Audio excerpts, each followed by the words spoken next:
क्या तुमने कभी सुना है कि एक ऐसी किताब जो रात में खुद लिखी जाती है और जो पढ़े उसका भविष्य बदल दे। ये कहानी है ऐसी ही एक किताब की जिसका नाम था सपनों का लेखक। और इसकी सैर हमें ले चलती है एक अनोखे गांव में जहां समय भी ठहर सा गया था। कल्पना करो, एक छोटा सा गांव, नाम था नीलपुर, जो राजस्थान के रेगिस्तान के किनारे बसा था। चारों ओर सुनहरी रेत और बीच में एक प्राचीन हवेली जिसके दरवाजे पर ताले जंग खा रहे थे। हवेली की दीवारें रेत के तूफानों से घिसी हुई थीं, लेकिन उसकी खिड़कियों से रात में नीली रोशनी निकलती थी, जैसे कोई आत्मा जाग रही हो। गांव वाले उस हवेली को भूतिया कोठी कहते थे और कोई वहां जाने की हिम्मत नहीं करता था। लेकिन हमारी नायिका रिया एक जिद्दी और जिज्ञासु लड़की थी। उसकी आंखें सितारों सी चमकती थीं और बाल हवा में लहराते जैसे रेत के साथ नाच रहे हों। रिया एक लेखिका थी जो कहानियां लिखती थी, लेकिन उसका सपना था एक ऐसी कहानी लिखना जो दुनिया को हिला दे। एक रात जब रेत का तूफान गांव को थपेड़े मार रहा था, रिया को नींद नहीं आ रही थी। उसने अपनी खिड़की से देखा, हवेली की नीली रोशनी और तेज हो रही थी। ये क्या माजरा है, उसने बुदबुदाया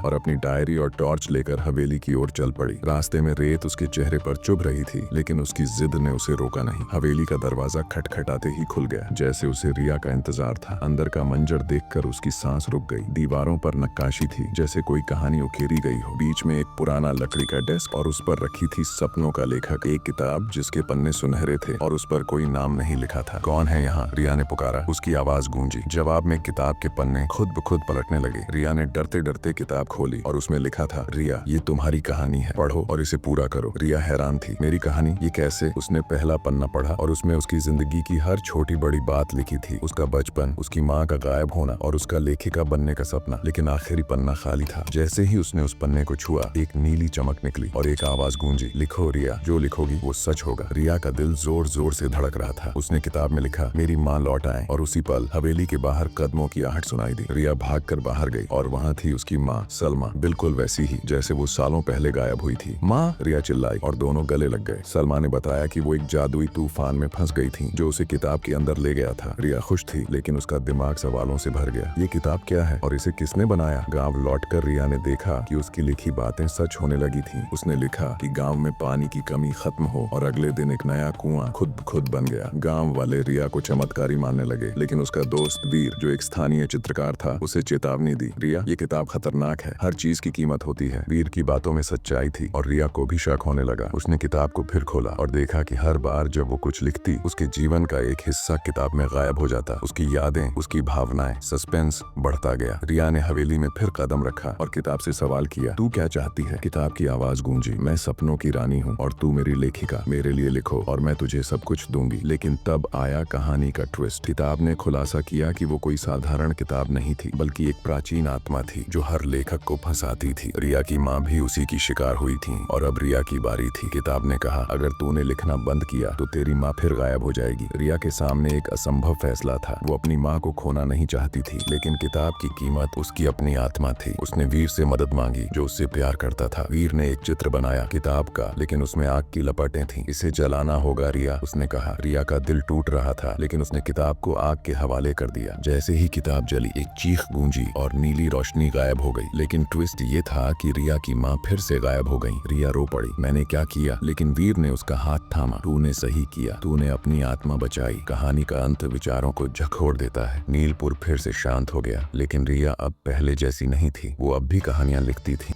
लेकिन अब वो किताबों पर भरोसा नहीं करती थी। उसकी डायरी में आखिरी पंक्ति थी, कभी कभी सपने सच करने की कीमत सपनों से भी बड़ी होती है। क्या तुम्हें लगता है रिया ने सही फैसला किया, या क्या कुछ सपने ऐसे होते हैं जिन्हें सच नहीं करना चाहिए?